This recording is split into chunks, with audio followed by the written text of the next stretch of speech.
भारतीय राज्य व्यवस्था, पॉलिटी, पेज नंबर 67 से धार्मिक अधिकार के अनुच्छेद 25 से 28 तक की आगे की चर्चा, जिसमें धार्मिक अधिकार निरपेक्ष नहीं है, धार्मिक अधिकारों पर जो प्रतिबंध है उसमें एक पॉइंट था, धार्मिक अधिकार निरपेक्ष नहीं है अपितु राज्य के द्वारा धार्मिक गतिविधियों में हस्तक्षेप किया जा सकता है। तो निम्नलिखित आधारों पर होगा लोक व्यवस्था, सदाचार, स्वास्थ्य। और अब जो अगला पृष्ठ जो अभी से शुरू हो रहा है वो है उच्चतम न्यायालय के अनुसार कर्म के 2 प्रकार के लक्षण हैं। धर्म के अनिवार्य लक्षण, एसेंशियल फीचर ऑफ रिलीजन, पंथ के गौण लक्षण, non essential features of religion. ठीक है, उच्चतम न्यायालय के अनुसार कर्म के 2 प्रकार के लक्षण हैं, धर्म के अनिवार्य लक्षण, पंथ के गौण लक्षण। धर्म के अनिवार्य लक्षण एसेंशियल फीचर्स ऑफ रिलीजन, पंथ के गौण लक्षण non essential features of religion. न्यायालय के अनुसार पशु बलि, लाउड स्पीकर का प्रयोग, पटाखों का प्रयोग धर्म के अनिवार्य लक्षण नहीं है, जिन्हें राज्य के द्वारा नियंत्रित किया जा सकता है। उच्चतम न्यायालय के द्वारा दिए गए सायरा बानोवाद में दिए गए निर्णय में यह कहा गया कि 3 तलाक धर्म का अनिवार्य लक्षण नहीं है। ठीक है, तो 3 तलाक के बारे में सायरा बानो जो केस था 3 तलाक वाला, उसमें ये कहा गया है कि ये धर्म के अनिवार्य लक्षण नहीं है। तो आगे देखते हैं क्या भूमिका होती है उनकी। ठीक है,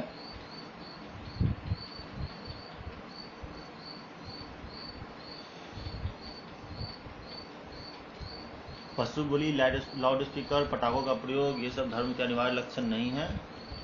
ठीक उसी तरह आगे जाकर उच्चतम न्यायालय के द्वारा दिए गए सायरा बानोवाद में दिए गए निर्णय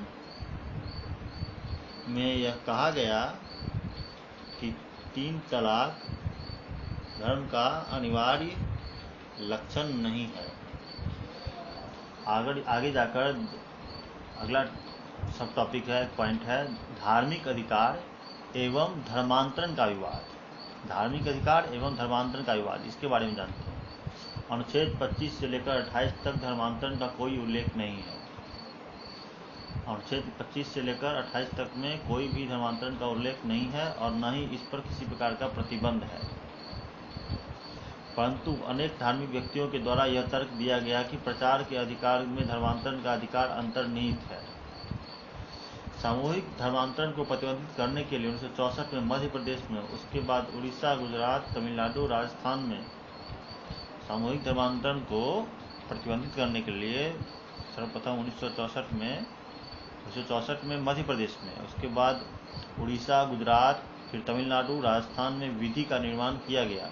इसके अनुसार लोभ, कपट या धोखेबाजी या बल के आधार पर किया गया धर्मांतरण दंडनीय अपराध होगा।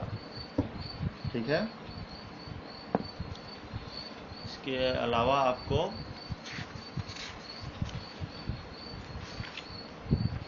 उपरोक्त विधि को, जो धर्मांतरण को लेकर जो अपराध के श्रेणी में रखा गया है, उसमें विधि को उच्चतम न्यायालय में चुनौती देते हुए कहा गया कि यह अनुच्छेद 25 में उल्लेखित धार्मिक अधिकारों का उल्लंघन है और उच्चतम न्यायालय ने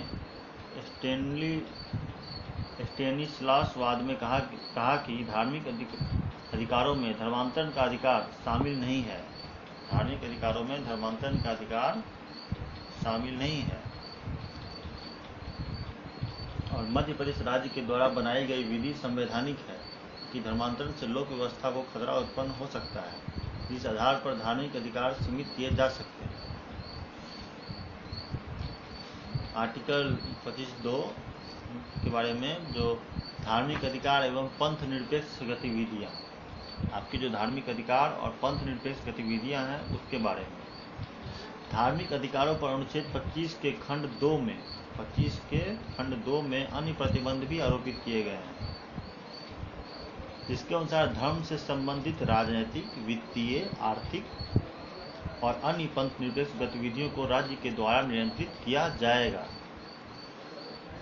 वर्ष 2017 में सुप्रीम कोर्ट द्वारा दिए गए महत्वपूर्ण निर्णय में कहा गया कि धार्मिक आधार पर चुनाव में वोट मांगना भ्रष्ट आचरण में शामिल होगा। धार्मिक आधार पर चुनाव में वोट मांगना भ्रष्ट आचरण में शामिल होगा। ये वर्ष 2017 में सुप्रीम कोर्ट के द्वारा कहा गया, जिसके आधार पर किसी उम्मीदवार के चुनाव को रद्द किया जा सकता है। सामाजिक सुधार एवं धार्मिक अधिकार। राज्य के द्वारा सामाजिक सुधार और धार्मिक अधिकार एक नया टॉपिक है, सब टॉपिक इसके बारे में जानते हैं। सामाजिक सुधार और धार्मिक अधिकार। राज्य के द्वारा दिए गए सामाजिक सुधार, सामाजिक कल्याण एवं हिंदू धर्म के सार्वजनिक मंदिरों को हिंदू धर्म के सभी वर्गों के प्रवेश के लिए खोला जाएगा। सार्वजनिक मंदिरों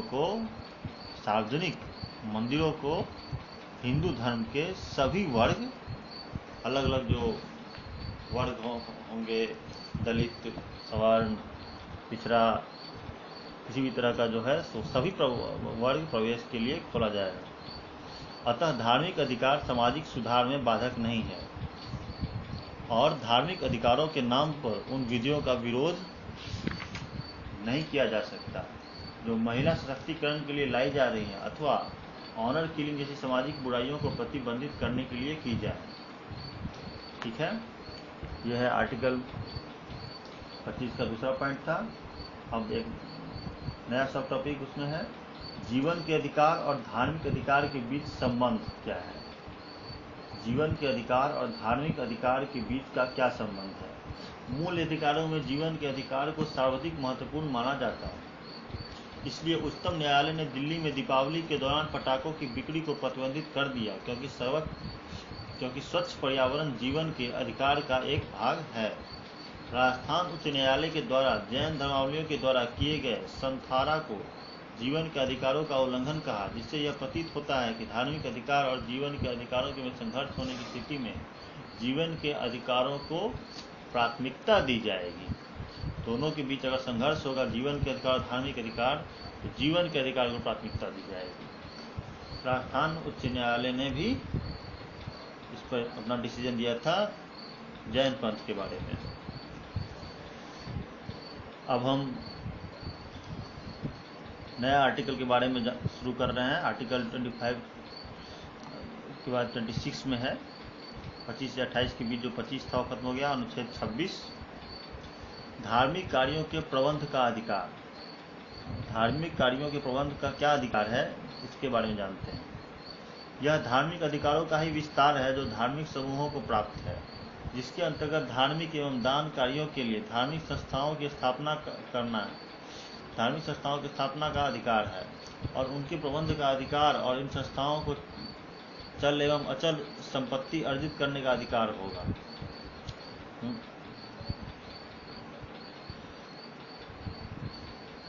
धार्मिक संस्थाओं की स्थापना एवं उसके प्रबंध करने का अधिकार और संस्थाओं को चल और अचल संपत्ति अर्जित करने का भी अधिकार है।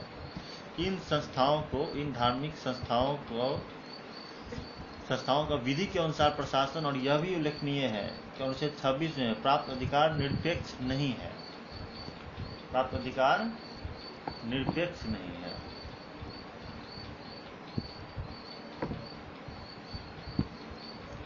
ठीक है,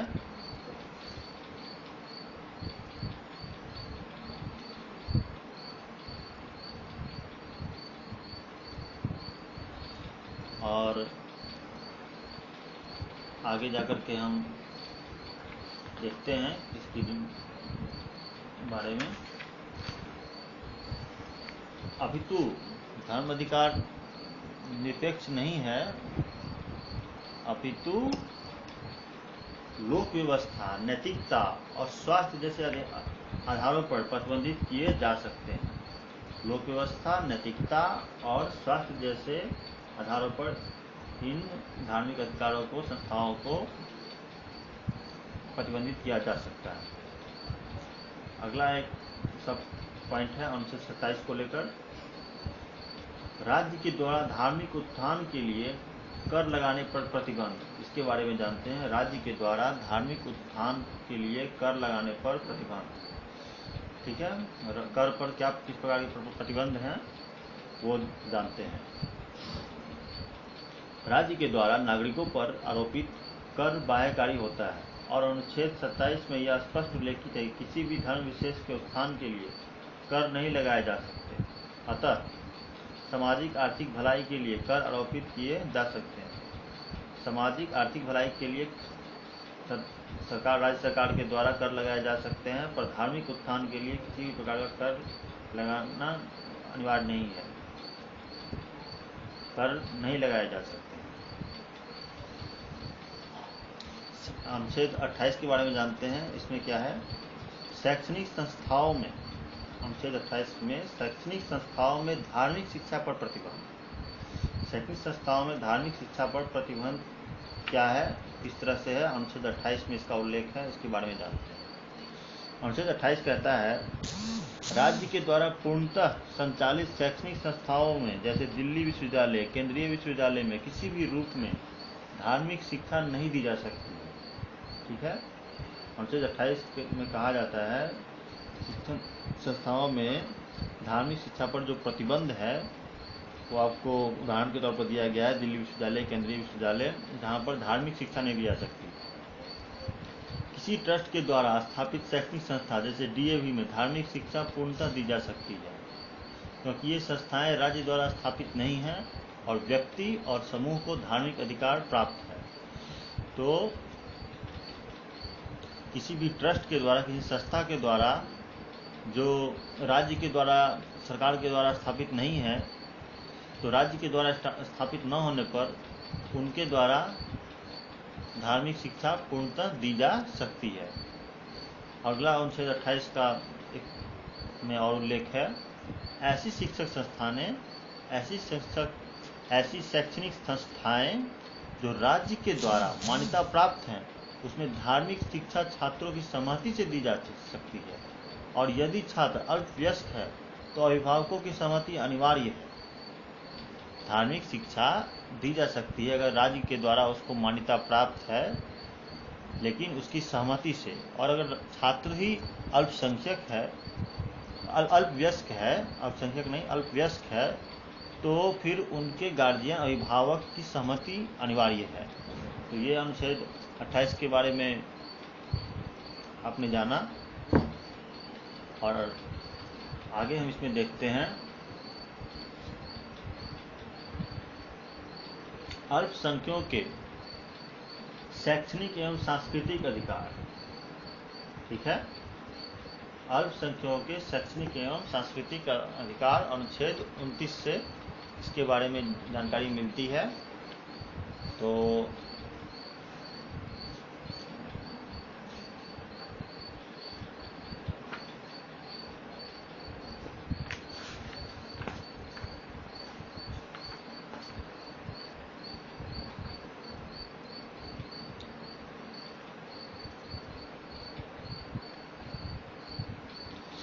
पेज 67 से 74 तक लोग पहुँचे हैं, 74 तक अनुच्छेद 25 से लेकर 28 तक के सभी तरह के उल्लेख हमने जाने हैं। Page number 67 to 74। ठीक है, आगे पेज नंबर 75 से अनुच्छेद 29 से हम आगे बढ़ेंगे। इसको यहीं रोका जाता है।